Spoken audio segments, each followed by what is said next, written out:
नमस्कार भक्तजनों। भक्तों, जीवन परेशानियों से भरपूर है। कोई भी ऐसा व्यक्ति नहीं है जिसे कोई परेशानी ना हो, चाहे वह अमीर है चाहे वह गरीब है। परेशानियां सभी के जीवन में हैं। तो आप यदि अपने जीवन से परेशानियों को दूर करना चाहते हैं तो इस मंत्र का उच्चारण ज़रूर करें। हे कृष्ण द्वारकावासिन क्वासि यादव नंदन आपद्भि परिभूतां मां त्रायस्वाशु जनार्दन। हे कृष्ण द्वारकावासिन क्वासि यादव नंदन आपद्भि परिभूतां मां त्रायस्वाशु जनार्दन। हे कृष्ण द्वारकावासिन क्वासि यादव नंदन आपद्भि परिभूतां मां त्रायस्वाशु जनार्दन। हे कृष्ण द्वारकावासिन क्वासि यादव नंदन आपद्भि परिभूतां मां त्रायस्वाशु जनार्दन।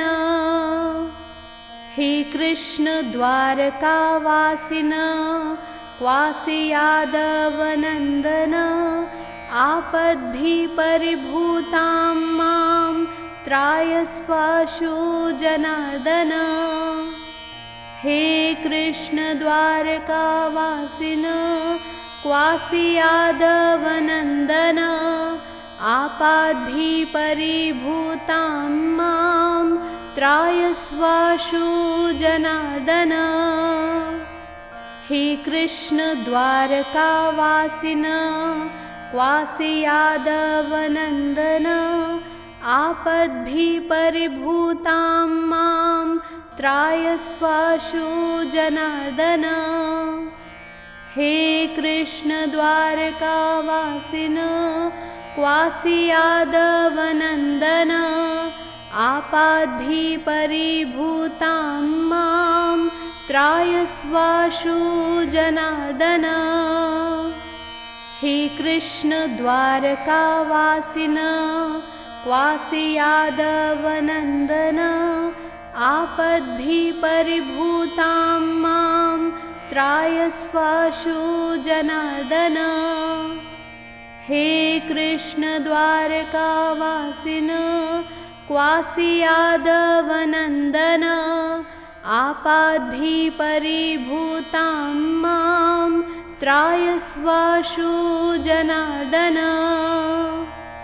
हे कृष्ण द्वारकावासिन क्वासि यादव नंदन आपद्भि परिभूतां मां त्रायस्वाशु जनार्दन। हे कृष्ण द्वारकावासिन क्वासि यादव नंदन आपद्भि परिभूतां मां त्रायस्वाशु जनार्दन। हे कृष्ण द्वारकावासिन क्वासि यादव नंदन आपद्भि परिभूतां मां त्रायस्वाशु जनार्दन। हे कृष्ण द्वारकावासिन क्वासि यादव नंदन आपद्भि परिभूतां मां त्रायस्वाशु जनार्दन। हे कृष्ण द्वारकावासिन क्वासि यादव नंदन आपद्भि परिभूतां मां त्रायस्वाशु जनार्दन। हे कृष्ण द्वारकावासिन क्वासि यादव नंदन आपद्भि परिभूतां मां त्रायस्वाशु जनार्दन। हे कृष्ण द्वारकावासिन क्वासि यादव नंदन आपद्भिपरिभूतां मां त्रायस्वाशु जनार्दन। हे कृष्ण द्वारकावासिन क्वासि यादवनन्दन, आपद्भिपरिभूतां मां त्रायस्वाशु जनार्दन। हे कृष्ण द्वारकावासिन क्वासि यादवनन्दन, आपद्भिपरिभूतां मां त्रायस्वाशु जनार्दन। हे कृष्ण द्वारकावासिन क्वासि यादवनन्दन, आपद्भिपरिभूतां मां त्रायस्वाशु जनार्दन। हे कृष्ण द्वारकावासिन क्वासि यादवनन्दन, आपद्भिपरिभूतां मां त्रायस्वाशु जनार्दन। हे कृष्ण द्वारकावासिन क्वासि यादवनन्दन, आपद्भिपरिभूतां मां त्रायस्वाशु जनार्दन। हे कृष्ण द्वारकावासिन क्वासि यादवनन्दन, आपद्भिपरिभूतां मां त्रायस्वाशु जनार्दन। हे कृष्ण द्वारकावासिन क्वासि यादवनन्दन, आपद्भिपरिभूतां मां त्रायस्वाशु जनार्दन। हे कृष्ण द्वारकावासिन क्वासि यादवनन्दन, आपद्भिपरिभूतां मां त्रायस्वाशु जनार्दन। हे कृष्ण द्वारकावासिन क्वासि यादवनन्दन, आपद्भिपरिभूतां मां त्रायस्वाशु जनार्दन। हे कृष्ण द्वारकावासिन क्वासि यादवनन्दन, आपद्भिपरिभूतां मां त्रायस्वाशु जनार्दन। हे कृष्ण द्वारकावासिन क्वासि यादवनन्दन, आपद्भिपरिभूतां मां त्रायस्वाशु जनार्दन। हे कृष्ण द्वारकावासिन क्वासि यादवनन्दन, आपद्भिपरिभूतां मां त्रायस्वाशु जनार्दन। हे कृष्ण द्वारकावासिन क्वासि यादवनन्दन, आपद्भिपरिभूतां मां त्रायस्वाशु जनार्दन। हे कृष्ण द्वारकावासिन क्वासि यादवनन्दन, आपद्भिपरिभूतां मां त्रायस्वाशु जनार्दन। हे कृष्ण द्वारकावासिन क्वासि यादवनन्दन, आपद्भिपरिभूतां मां त्रायस्वाशु जनार्दन। हे कृष्ण द्वारकावासिन क्वासि यादवनन्दन, आपद्भिपरिभूतां मां त्रायस्वाशु जनार्दन। हे कृष्ण द्वारकावासिन क्वासि यादवनन्दन, आपद्भिपरिभूतां मां त्रायस्वाशु जनार्दन। हे कृष्ण द्वारकावासिन क्वासि यादवनन्दन, आपद्भिपरिभूतां मां त्रायस्वाशु जनार्दन।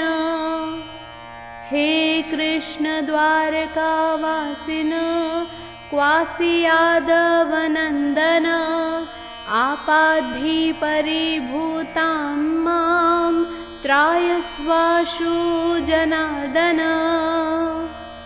हे कृष्ण द्वारकावासिन क्वासि यादवनन्दन, आपद्भिपरिभूतां मां त्रायस्वाशु जनार्दन। हे कृष्ण द्वारकावासिन क्वासि यादवनन्दन, आपद्भिपरिभूतां मां त्रायस्वाशु जनार्दन। हे कृष्ण द्वारकावासिन क्वासि यादवनन्दन, आपद्भिपरिभूतां मां त्रायस्वाशु जनार्दन। हे कृष्ण द्वारकावासिन क्वासि यादवनन्दन, आपद्भिपरिभूतां मां त्रायस्वाशु जनार्दन।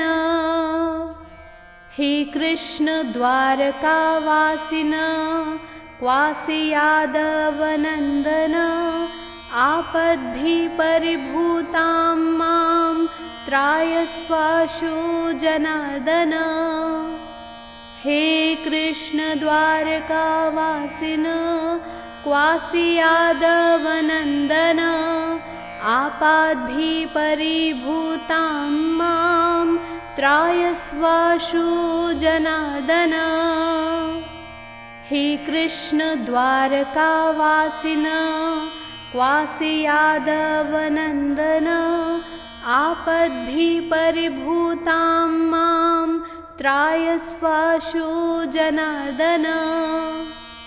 हे कृष्ण द्वारकावासिन क्वासि यादवनन्दन, आपद्भिपरिभूतां मां त्रायस्वाशु जनार्दन।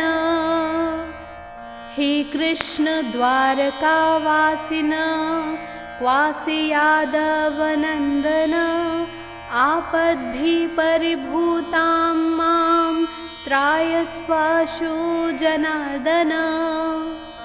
हे कृष्ण द्वारकावासिन क्वासि यादवनन्दन, आपद्भिपरिभूतां मां त्रायस्वाशु जनार्दन। हे कृष्ण द्वारकावासिन क्वासि यादवनन्दन, आपद्भिपरिभूतां मां त्रायस्वाशु जनार्दन। हे कृष्ण द्वारकावासिन क्वासि यादवनन्दन, आपद्भिपरिभूतां मां त्रायस्वाशु जनार्दन।